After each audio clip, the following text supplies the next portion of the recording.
Yes, I am recording. Yes, I am Thank you. recording. I like that. I often think the class isn't enough of me hearing myself talk. All right. All right, take two.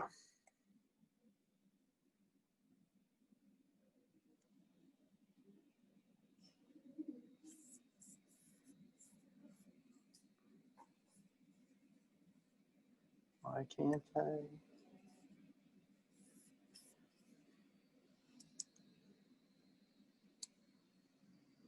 Trying to get access to y'all's chat box. It keeps disappearing.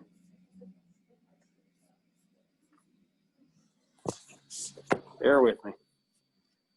Although y'all are used to having to do that.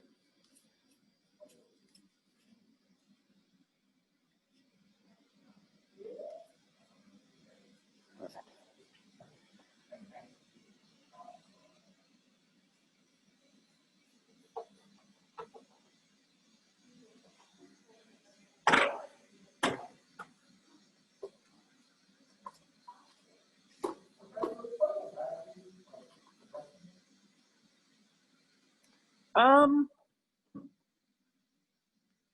I appreciate that you think I've got knowledge enough to give you any answer other than yeah, no crap. But all right.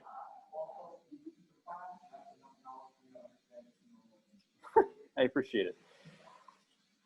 All right, for some reason, as soon as I start this PowerPoint, the chat box disappears. So if you have a question, I'm going to need y'all to just unmute yourselves to ask that question, unless I can figure out in the next 30 seconds how to do this. All right, so, crap, go back. Here is your fun fact of the day. Oh, there we go. I got it. We good. Sort of. Never mind, we're not really good.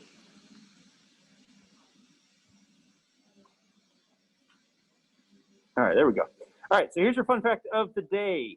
Before it was rebranded as a kid's toy, Play-Doh was initially sold as a wallpaper cleaner. How about them apples? In my human factors class, I talk about products that were developed for other purposes and then get notoriety in something completely different. My favorite, I think, is the squirt gun was initially developed by somebody who I think was trying to make a better refrigerator, and then accidentally had back pressure on a nozzle he created that squirted water across the hall. And you're like, oh, well, guess we'll do that. It also reminds me of my favorite Mitch Hedberg joke that Pringles was initially a tennis ball company, but instead of tennis ball or rubber, they got potatoes, and they're a chill company. So they said, we'll just make potato chips. Butchered it, but. All right, so thank y'all for your feedback last time. A couple things that were recurring themes. One, more example problems in class and out. The in class is going to be a little hard just because there's kind of the obvious time constraint associated with class time. And there's a lot of stuff that I want to talk about, but I'll try to work in more in-class examples.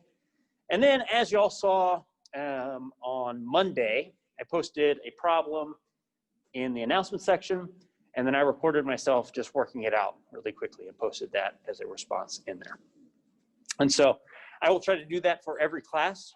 I'll probably only do one, but it'll serve as a template for you all to be able to make your own problems with actually going through SPSS. You now can put in the data and actually check your answer, right, by just going through the steps that you're doing in the lab. Transparency about the exams. There was a variety of comments to the degree of, give us more specificity about what we need to know for the exam. And I struggle every semester to find this right balance because I despise teaching to the exam. Because if so, what the hell's the point of me talking for the rest of the time that I'm talking in here? I think everything I'm talking about is important for y'all to learn. And by not giving you a study guide, I'm suggesting that, hey, you need to learn all of this because it's going to be important outside the class. That doesn't mean there's not a right balance, so I will definitely try to be a little bit more specific. But the nice thing about stats is you kind of know that if we're going over a t-test, just know how to run a t-test, right? So if that's kind of the purpose of that class, you can use that as kind of a good mold for everything moving forward. And then uploading slides earlier. I will definitely try to do this. I tend to have a bad habit of tinkering the morning of with the slides. And so there's a very good chance that if I upload the slides the night before, they're going to change at least in some capacity, especially with the math. Every once in a while, I'll notice things that I did wrong the first time I put the slides together. And so it may be good to have the slides ahead of time, but definitely make sure you're uploading or downloading the slides the time of class itself, because those may be a little different. They won't be substantively different, but they'll be a little different. Questions or concerns about anything, or anything y'all didn't bring up that you wish you had?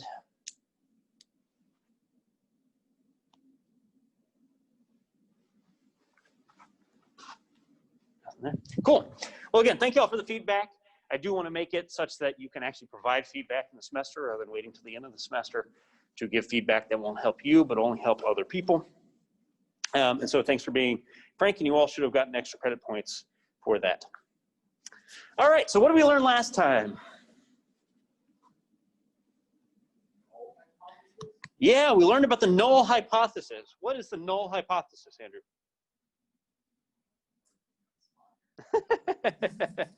Somebody else, what is the null hypothesis? When the treatment has no effect. Exactly, yeah, Sonny. So the null hypothesis in any case is kind of the alternative to whatever your research hypothesis is.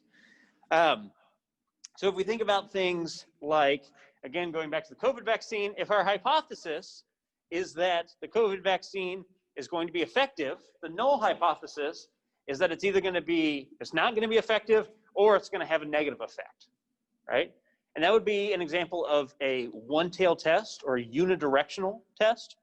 You could also have a bidirectional test where the question becomes, is there any effect of the COVID vaccine on contagion, right? So that effect could be positive, it could be negative, but that's two-tailed, right? You can go either direction.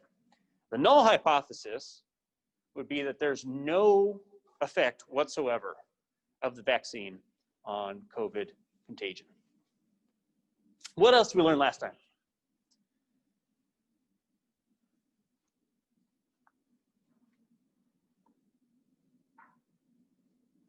About type 1 and type 2 errors. Yeah, type 1 and type 2 errors. So what are type 1 errors? Is that where it looks like there is a statistical significance, but there really isn't one? Mm-hmm, exactly. And what about a type 2 error? And then type 2 is when it looks like there's not a statistical significance, but there actually is one, right? Exactly. So the easiest example I always use for kind of creating this dichotomy is think of TSA screeners, right? TSA screeners have one job, to catch any weapon that's coming through, right?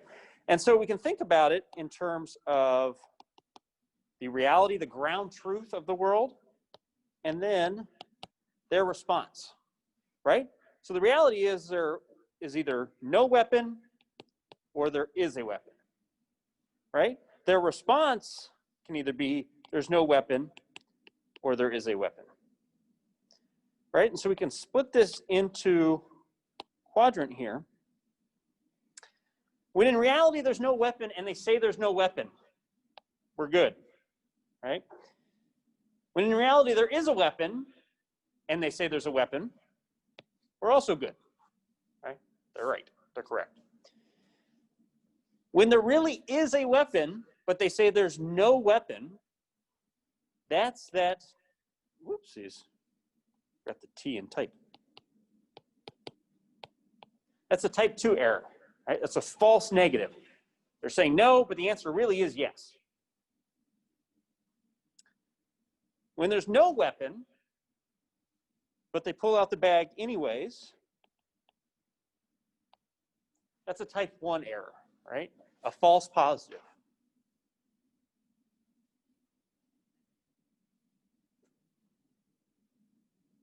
And you can see how in different environments, you may want to prioritize a type 1 error over a type 2 error. Right? For TSA, you'd much rather pull out a whole bunch of extra bags you don't need to pull out than miss the weapon going through.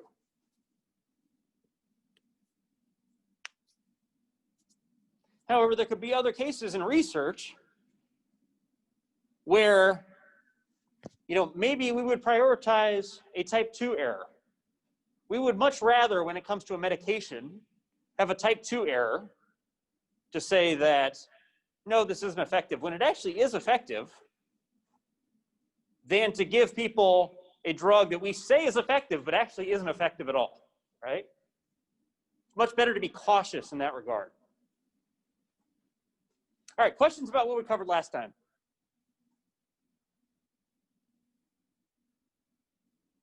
Awesome. All right, so today we are going over the T statistic, and we'll be covering this for the next several classes. One of the things you may have noticed up to this point is every comparison we were making was against a population with a known standard deviation, right? So that's why I kept using IQ, because it has a known population standard deviation. But it's frequently the case that we don't know what the population standard deviation is.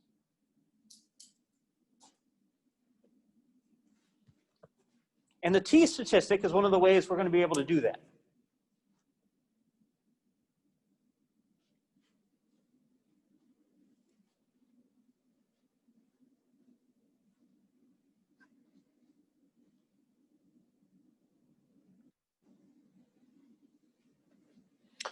So just like before, what we talked about on Monday, the T statistic is going to be used when a researcher wants to determine whether or not a treatment causes a change in a population mean. And again, treatment doesn't just mean medical treatment. We use the word treatment to mean any sort of intervention, any sort of manipulation.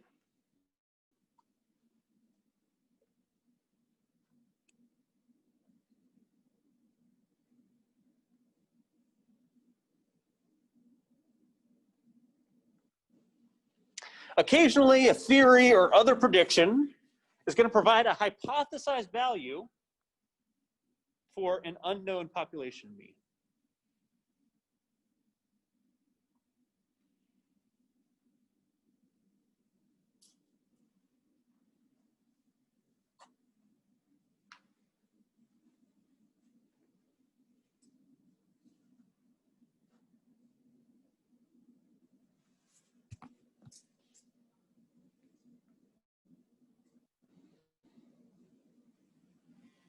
And whenever samples obtained from a population, you're going to expect to see some discrepancy between that sample mean and that population mean. This is just reiterating what we talked about on Monday, right? There's always going to be some little sampling error.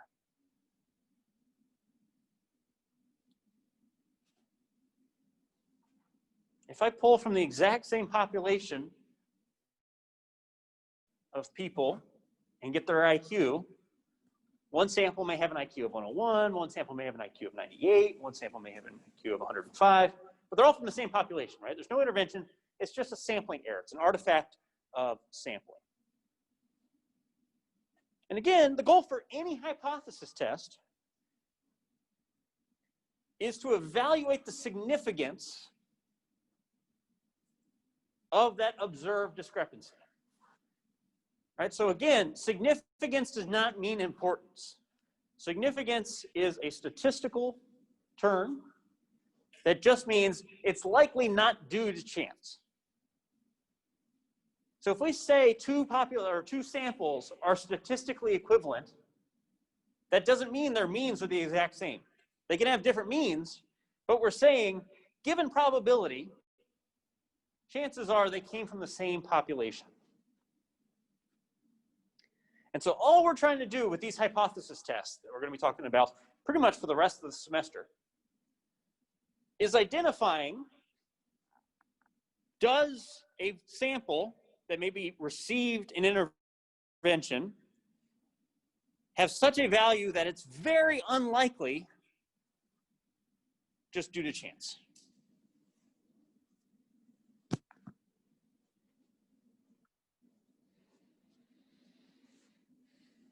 So again, we're trying to decide between two different alternatives.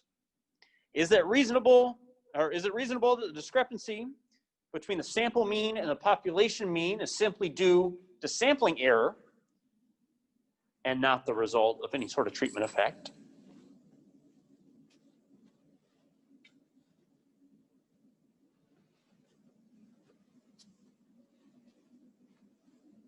Or is that discrepancy more than what would be expected by sampling error alone? That is to say, is that sample mean statistically different from the population mean?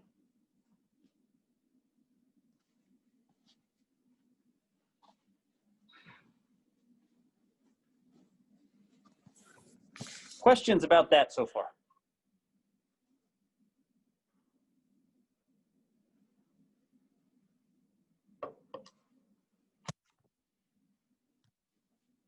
Awesome.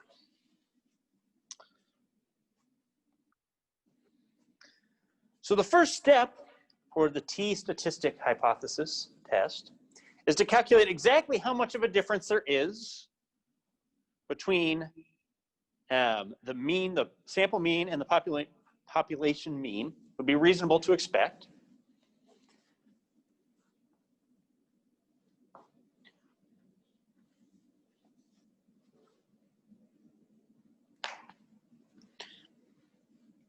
And as with the z-scores we were calculating before, where we needed that standard error, that estimation, essentially, of that error, or excuse me, that was a specific value for that error.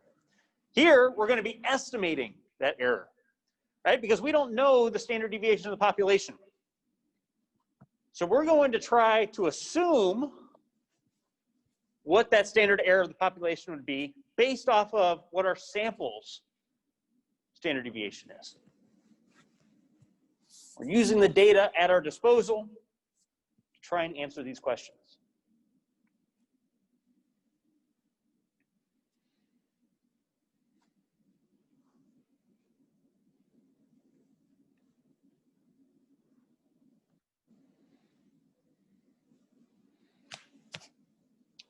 And this equation should look very similar to what we used before for the standard error. Right? It used to be the case that we would use the population standard deviation. But now, we're using the sample standard deviation. Right? Everything else is the same. We just write it different. Again, because we're using the sample rather than the population.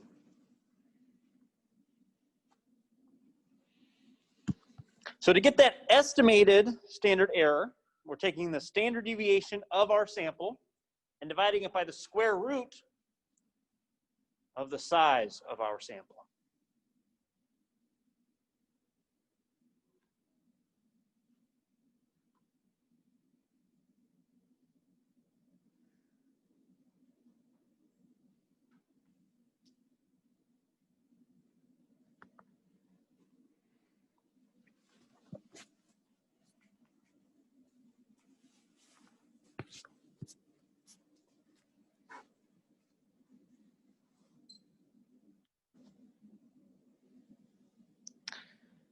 And so just about every test we run in this class, from here till the end of the semester, is going to be a variant of what you've already learned, right? So this T-statistic is going to be forming a ratio just like the z-score, right? I mean, this equation should look almost identical to what you had before. The only change is what you have down here at the bottom. And it's only really a change in where you're pulling that standard deviation from to get that standard error.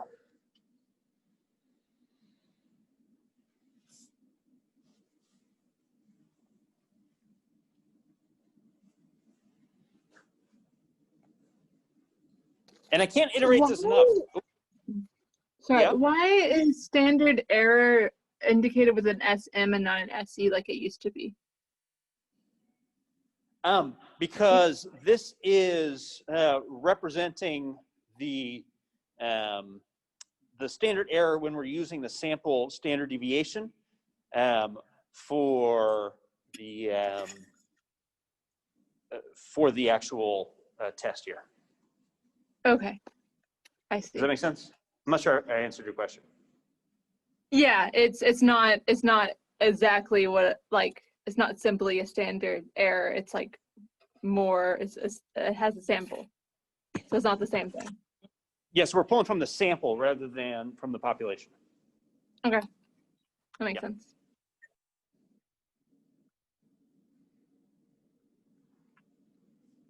So again, I can't reiterate enough that this is the principle for a one sample t-test, a two-tail t-test we'll be going over, and a NOVA we'll be going over. It's all the same idea. Right? All we're doing is looking at what's the difference, and then what's the ratio of that difference to the amount of variability in the groups.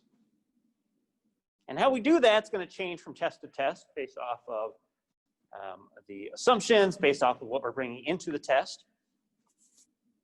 But that top of the ratio, that numerator, is just that obtained difference between the sample mean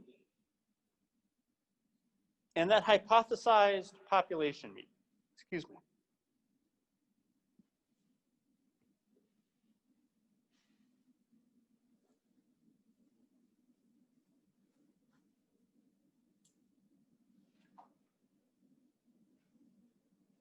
That bottom of the ratio is, again, just going to be the standard error, which is going to allow us to measure how much difference would be expected just by chance. All right, so you remember back to the early days when we first started talking about the normal distribution, and we laid out that plus and minus one standard deviation from the mean encompasses about 68% of the population. Right? There's very good ties back to those normally distributed graphs. And that's one of the limitations of these types of tests. This is what we're covering pretty much this entire semester are going to be what are known as parametric statistics. And parametric statistics are always going to be reliant on a few things. And one of those assumptions that it's reliant on is that the data you're pulling from is a normal distribution. Right? And that matters because if we're using the variance of that population, of that distribution, we have to have a fairly good idea what a one standard deviation difference means in terms of probability. We'll go over one or two non-parametric statistics of types of stats to run when you violate this assumption, when you don't have a normal distribution, right? When you have a positive or a negative skew. But again, what we're covering here is how big of a difference is there between the two curves? And essentially, how many times the standard deviation is that? Except instead of standard deviation, we're using that standard error. So a large value for t, aka a large ratio, indicates that the obtained difference between the data and the hypothesis is greater than what would be expected if the treatment has no effect.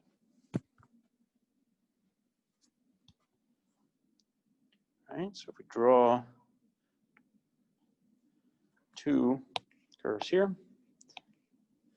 If I keep the variance the same and just increase this distance such that now I moved out here, that t-value gets bigger, right? Because the denominator is staying the same, but that distance between the population, the hypothesized population in this case, and the sample gets bigger.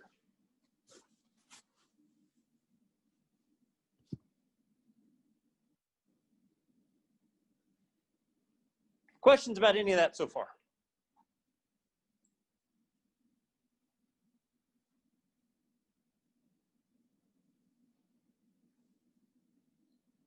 Cool. So remember, we've already talked about degrees of freedom a couple weeks ago, about having the sample variance be the sum of squares divided by n minus 1. And this degree of freedom, these degrees of freedom, are coming back into play.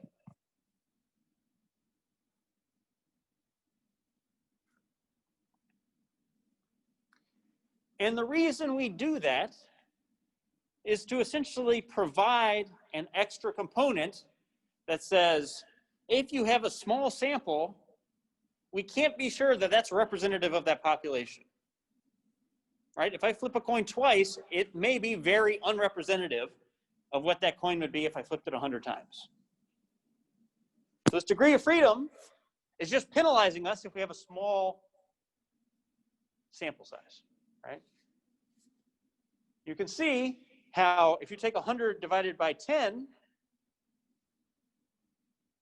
and then 100 divided by 9, that difference is going to be substantially bigger than if you take 100 divided by 10,000 and 100 divided by 9,999.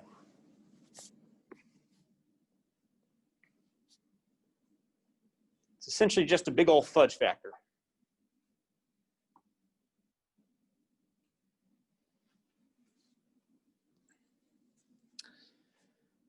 And so this just serves to illustrate the fact that as you get a bigger sample size, you start better approaching an actual normal distribution. Right? I mean, just think of this at the extreme. If you only had one participant, you couldn't draw a curve because the frequency would just be, right? I mean, you would just know that you're kind of pulling just one person from there. But as you start to increase, you're going to get those outliers, which were initially distorting this first line. Those are going to start kind of evening out towards this actual normal distribution curve. Yes, ma'am? So you could say like more people the better, basically. Yes, to a point. So yeah, that's actually a really good question. I'll just go on a quick side note here. And the reason I say to a point is because, you know, we have that sampling error anytime we sample, right? There's always going to be little differences. And the way that all these tests are run is that that difference, the size of that difference will be significant or non-significant based off of how many people you got, right? And so if you flip the coin, you know, 100 times and 55 times come up heads, that could be due to chance. If you flip the coin 1,000,000 times and 55% of those million come up heads, you're likely to then say, despite the fact that it's the same proportion, it's probably not due to chance because it just takes a much bigger distortion of that data. Does that make sense? Yeah. So by and large, you want to increase your sample size. But you can get to what we call overpowering. And I think I talked a little bit about that last time, wherein if you have so many people, a small effect size is still going to be significant, right? So it could still be that eating a pound of cashews, making me live 15 minutes longer, is statistically significant, but it's not really all that meaningfully significant, right? And so that's just kind of that same principle reiterated. Other questions about that?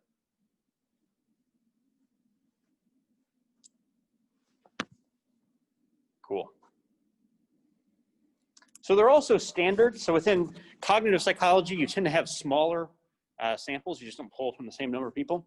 And it's typically the case that you need about 20 participants to be able to use these parametric statistics. And so we're making this assumption that anything less than 20, we can't make that assumption.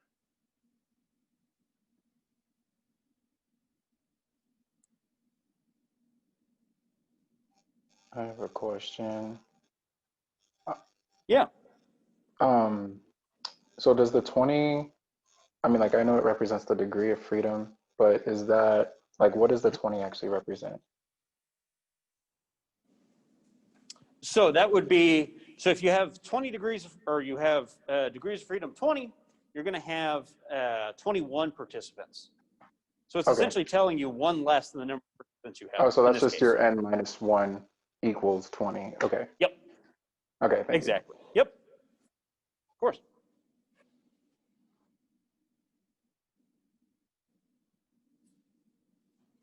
So to evaluate the t-statistics from a hypothesis test, you're once again going to have to select your alpha level.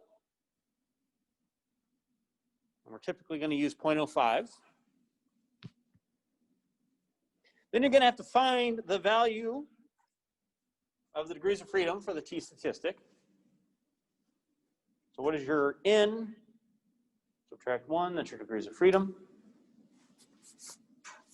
And then you're going to go consult the table in the back of your book or on the exam what I give you.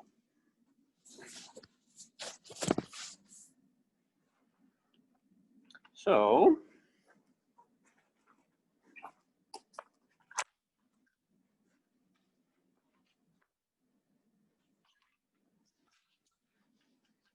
in my version of the book, it's Appendix B, Table B2, page 651. I guess I should be over near the iPad because y'all probably can't hear me. So Appendix B, Table B2, and if you're looking at it, you're going to see a couple different columns, right? So the furthest left column, let me kind of rotate back and forth here. The furthest left column is going to be your degrees of freedom, right? So that's what we just found for the 20. And then up top, you're going to have two different headers. The proportion in one tail or the proportion in two tails.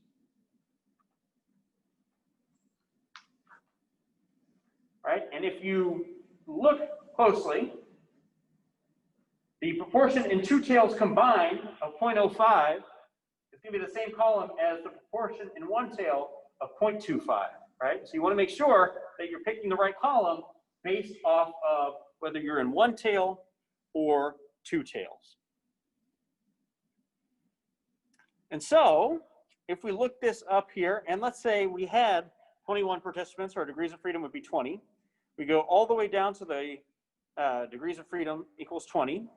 And then let's say we were running a one-tail directional test. So 0.05 in one tail. I come over and I find that the T critical value is going to be 1.725. And so if y'all have your book, you can kind of follow that. If not, when you go home, you can see it's pretty self-explanatory. I think it's a little bit better than the unit normal table we were using before. But again, that's going to be our critical cutoff value. Just like when we used the z-scores, our T-crit, or T-critical, is going to be the point at which we're either rejecting the null or retaining the null, right? To the extreme of that is going to be rejecting. To the left of that is going to be retaining.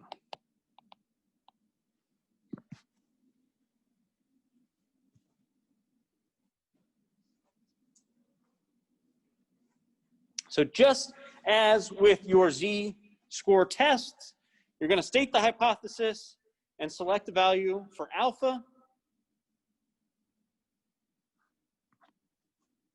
You're going to locate that critical region using that t-distribution table. calculate the statistic, which we'll go over in just a second, and then make a decision, either reject or fail to reject the null.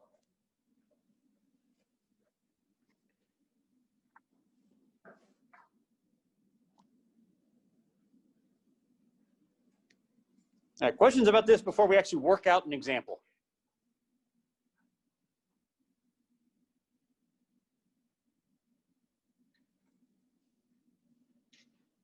Awesome.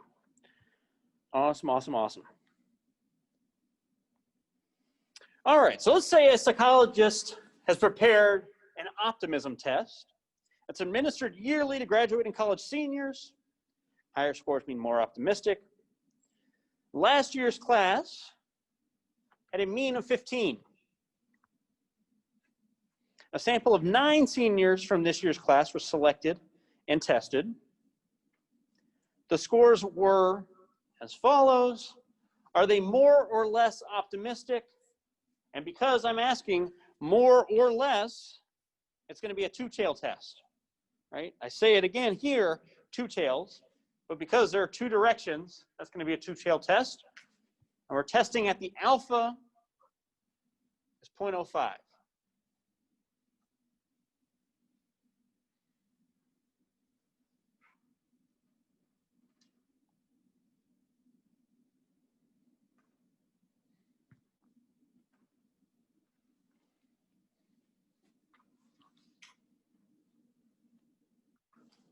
So first things first, let's just state the hypotheses.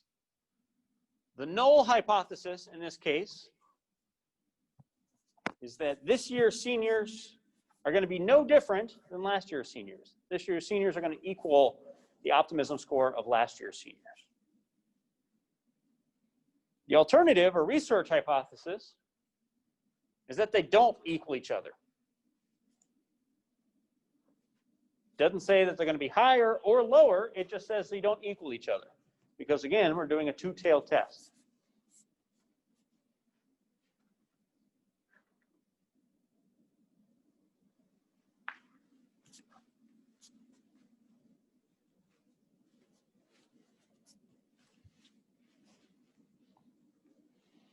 So we're running this test with an alpha of 0.05.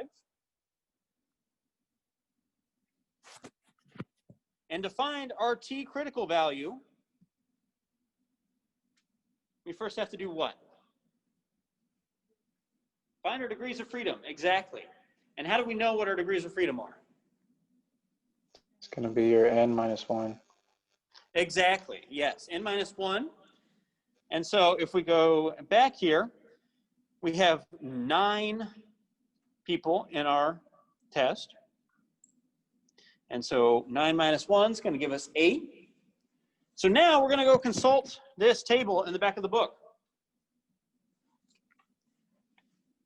We go left column, degrees of freedom. We go down to 8. We know we're going to be in two tails, and we know we want to test at the 0.05 level. So we follow that row over. We find 2.306. That's our T critical value. Now, it's important to know that because we're doing two tails, that's positive and negative value. Right? So we have 2.306, and we have negative 2.306. Right? So if our value is above 2.306 or below negative 2.306, we're going to do what? Reject the null, exactly. If it's not, we're going to retain the null.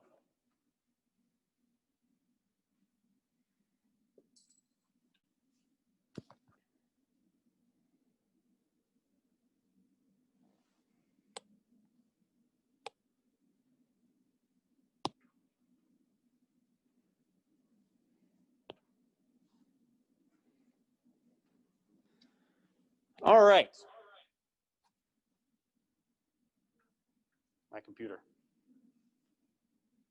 freaks me out that it does this because it's literally been off. The volume still says it's off. I just have to reset it. God. NSA, if you're listening, fix your crap.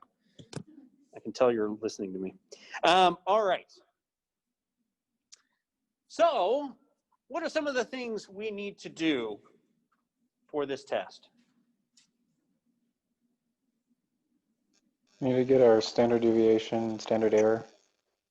Yeah, so we need to get our standard deviation. We need to get our standard error. So how do we get our standard deviation? Got to get the sum of squares and our variance, et cetera, et cetera. Gotta do all that. Exactly.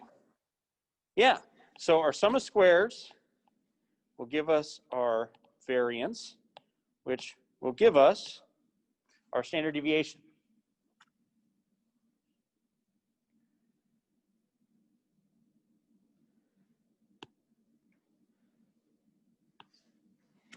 And so how do we get our sum of squares?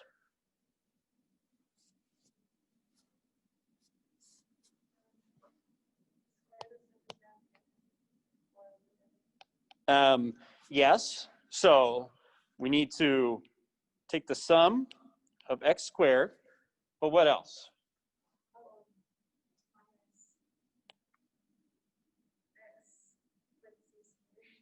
Yep, so the sum of x squared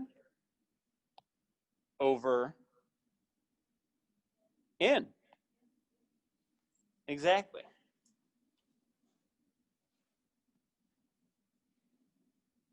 So if we plug in all those values, so we square every x and add them together, and then we subtract the sum of every x squared divided by n, we should get 94. Did you work it out? I saw your calculator, so I didn't know if you were verifying. That's what I got. Oh, okay. That's what you got, perfect. We are doing sample, yes. Not for the sum of squares, for the variance, you will. So,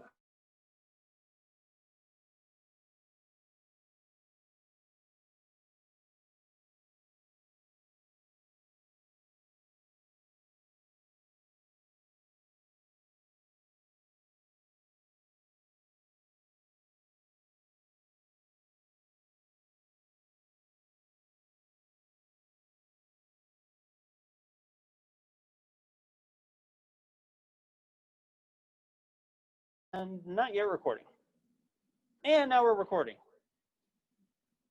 Sorry for anybody that's going to have the disjointed experience of that stopping in the middle. We just worked out the problem, but the steps that we took are essentially all in those slides. But now let's go ahead and work another problem, all right? And so if I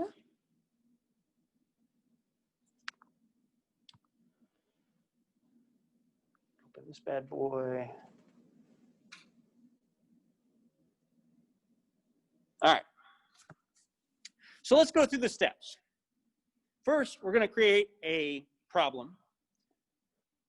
So let's say I wanted to know if somebody else give me a problem. I always come up with them, but then some people say they're not relevant to me and I don't give a crap about them. So somebody else give me a problem here or a question.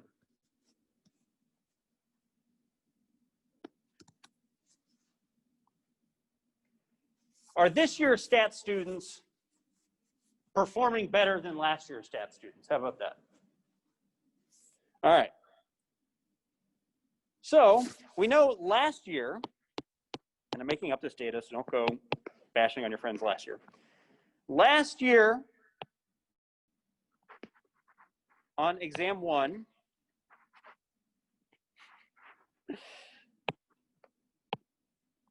I hate technology. Last year, exam 1, let's say, had an average of a 70 on the exam. This year, I have taken, let's say there are 100 of you in class because that'll make it easier later on.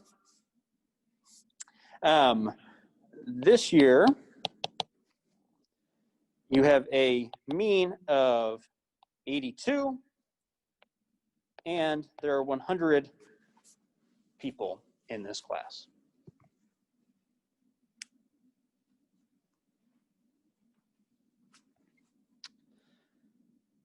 So first I have to define what are the hypotheses.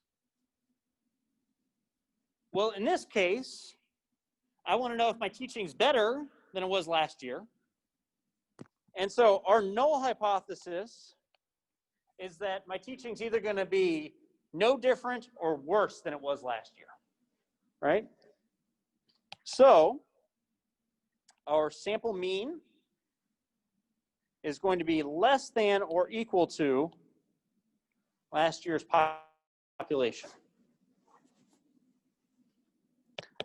Our alternative hypothesis is that this year's mean is greater than last year. Right? So our null hypothesis in plain English is that I suck as a teacher. The alternative hypothesis in plain English is that I got better this year.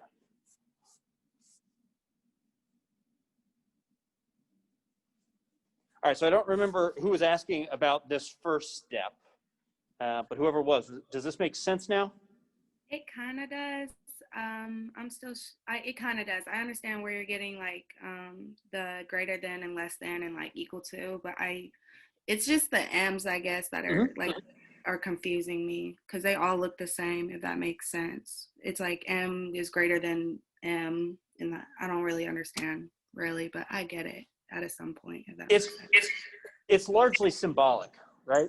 And so here is our sample for this year. This is our population for last year. And so this, while it may look like an M, is supposed to be a mu, like the Greek letter mu. And you'll see on the slides, it's mu1 and mu2. I think it just is more clear to say M and mu for the difference in the sample and the population. But yeah, they're largely just symbolic, they're representative. Okay, I understand. All right, so, okay, perfect. And then I think Ace, you had a question about how to find the T critical?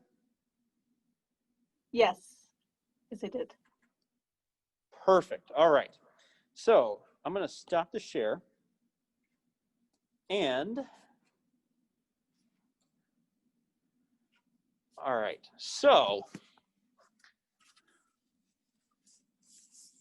this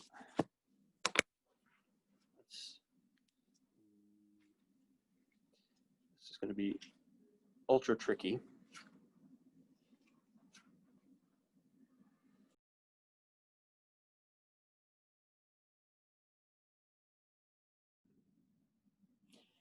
All right. It's not. Stop it.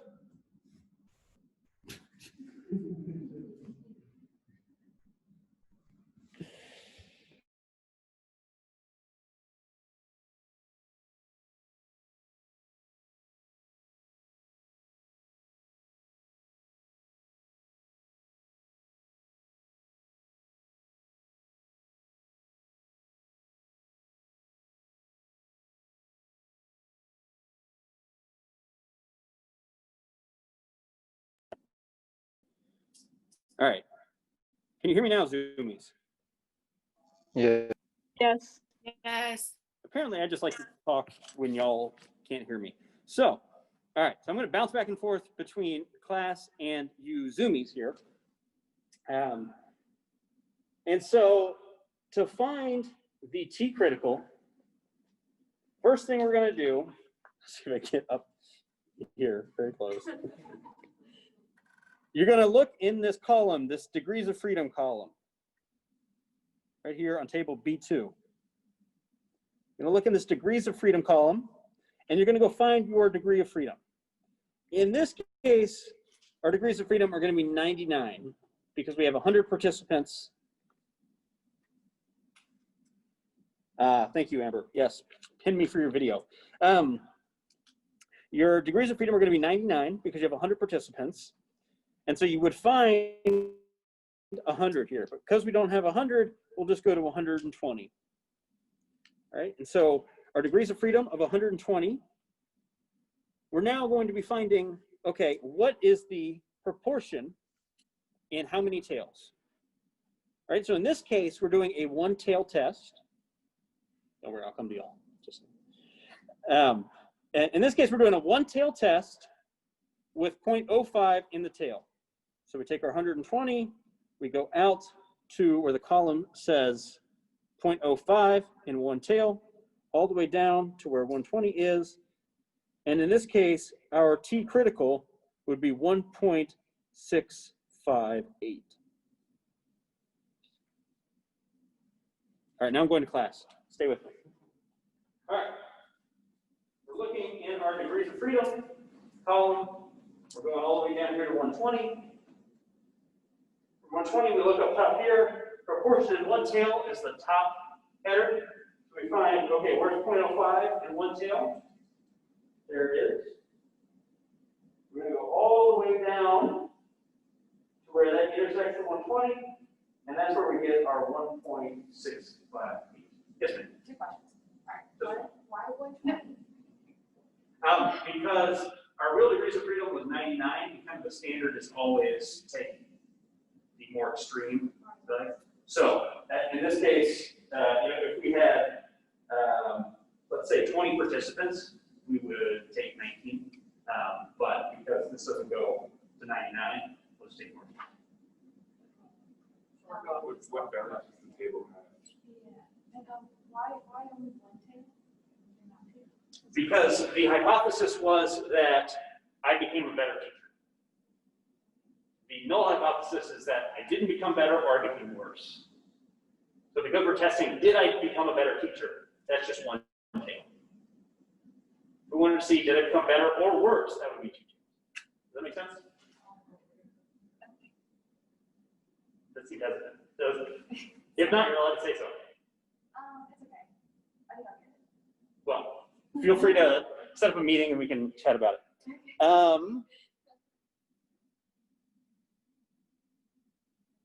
Yeah, me too, Jay. All right. I had a I'm question. doing on time. If the degrees Yes, of honey, what's freedom up? was, if the degrees of freedom was 70, you would just use 120? Because the table For this case, yes. stops yeah. at 60. Okay. Thank you. Yeah, exactly. Of course. All right.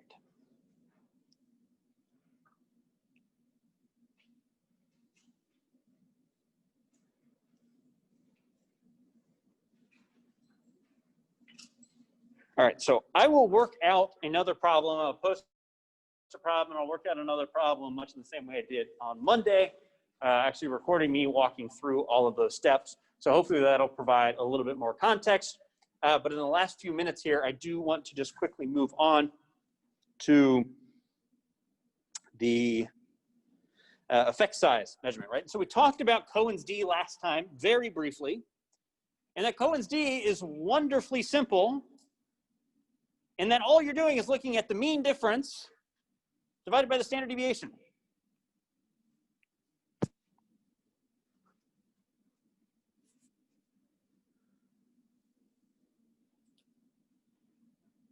So let's say that I tested this year's exam scores and I compared them against last year's exam scores over the standard deviation, and I got a Cohen's d of 2.5. That means y'all would be performing 2.5 standard deviations above what last year's group did.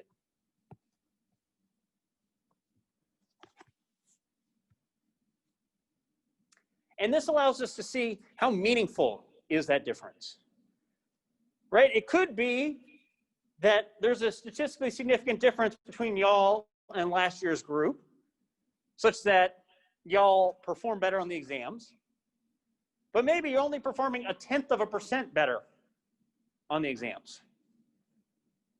Right? And a lot of information is lost if I just say y'all are significantly better than last year's group. If I don't present how much better in a meaningful way, that information gets lost.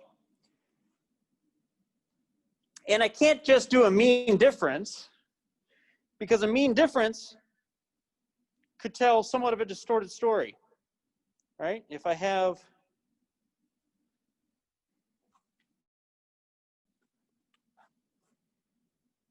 pretend I'm pausing for effect here.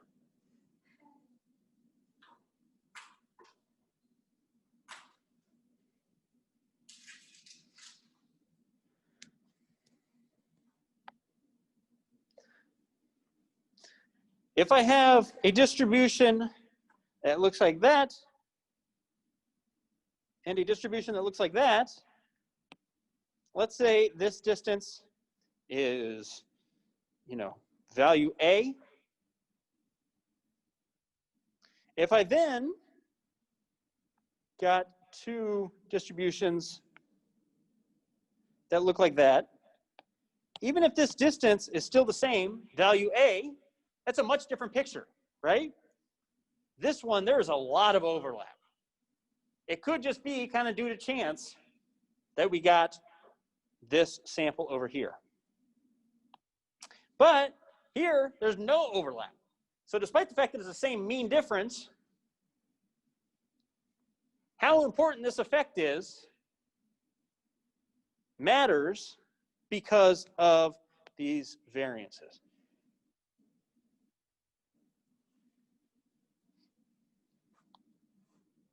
Does that make sense? Questions about that? No. Okay. So let's see if I've got a slide that's going to better present this here.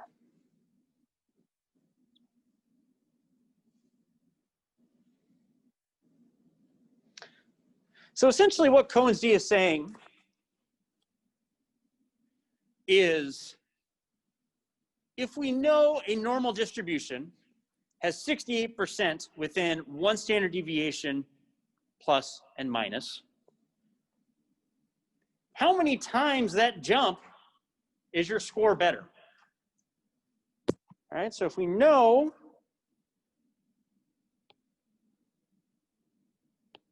a population has a certain mean and there's a fixed variation, a fixed variability, if your score is way the heck out here, I'm going to be able to say that that's about 3.5 standard deviations above the mean. And so what Cohen's d is doing is just saying, okay, on the group level, how many standard deviations are you above? So instead of this being just one person's score, this is now a group of scores.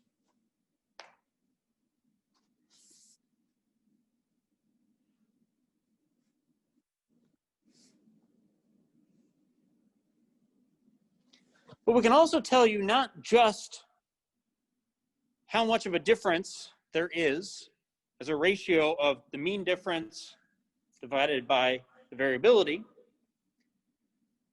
but we can also measure effect size by calculating the percentage of variance accounted for by the treatment. Right? So this is saying the amount of variance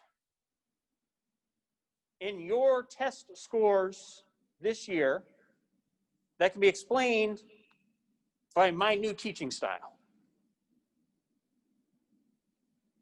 Right? The variance in your height, which can be explained by how tall your parents are. Right? There are going to be some outside factors, like your diet, altitude you grew up at, things like that. But what is the percentage of how much you vary, which I can explain by this treatment factor?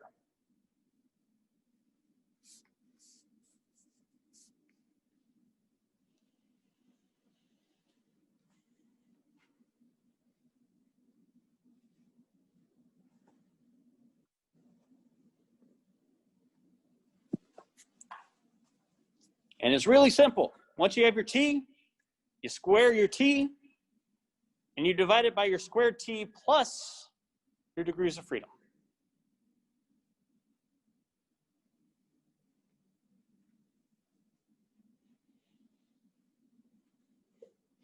So let's say I had a t of 2. I just calculated it. I've got a t of 2, and my degrees of freedom are, say, 20.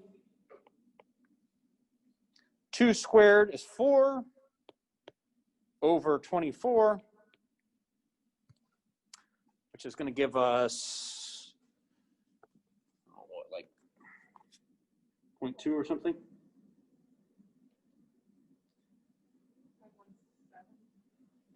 0.17?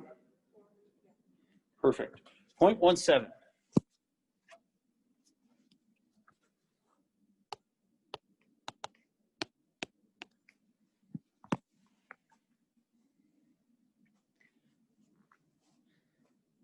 All right, so that's telling me that 17% of the variation in your test scores this year can be explained by my teaching style. The other 83% remains unexplained.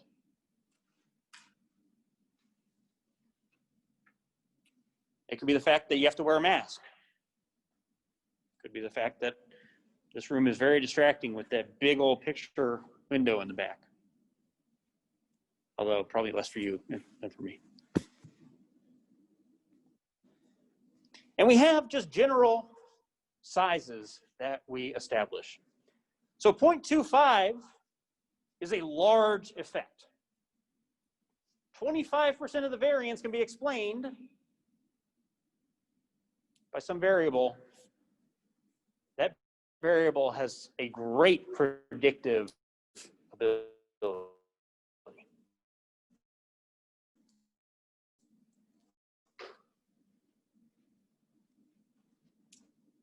Human behavior is trying to get our R squared to as close to 100 as we can, or close to 1 as we can. If I can get up near 1, that means given certain inputs, if I can measure certain inputs, I know exactly what the output's going to be. And so as we start getting into things like multivariate analyses, you're going to be adding them up and seeing, okay, does this model explain the totality or a plurality of what's going on?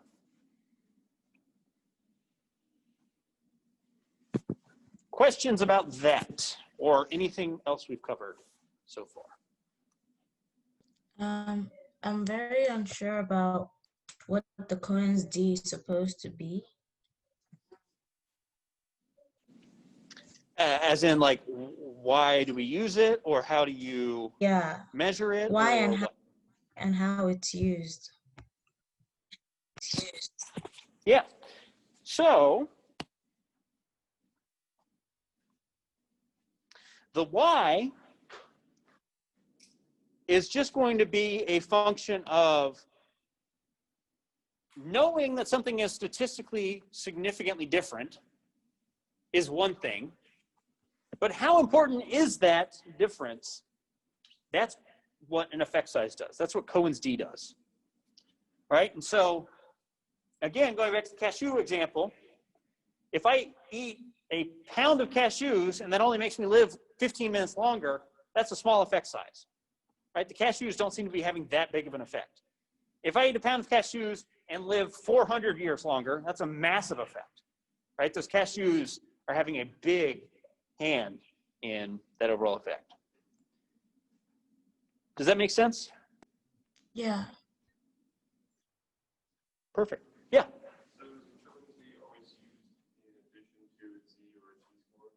Yeah, so a z and a t-score is just telling you, is it significant or not?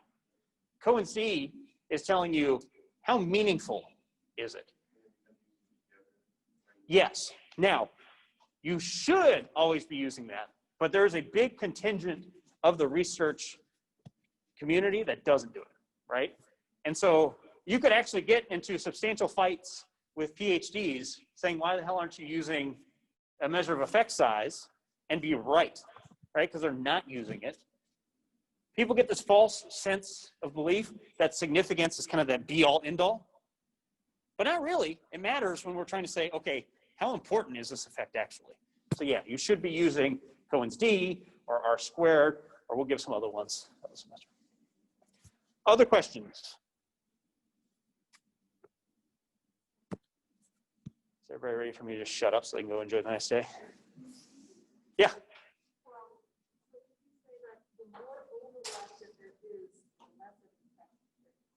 Yes. Yeah. So in general, that's true. Yeah. So I mean, you can vary how much overlap there is by either how close they are together or how much variability there is, right? So you can change it by, changing how much distance there is between them or how narrow or fat those curves are. But yeah, by and large, it's essentially how much overlap is there.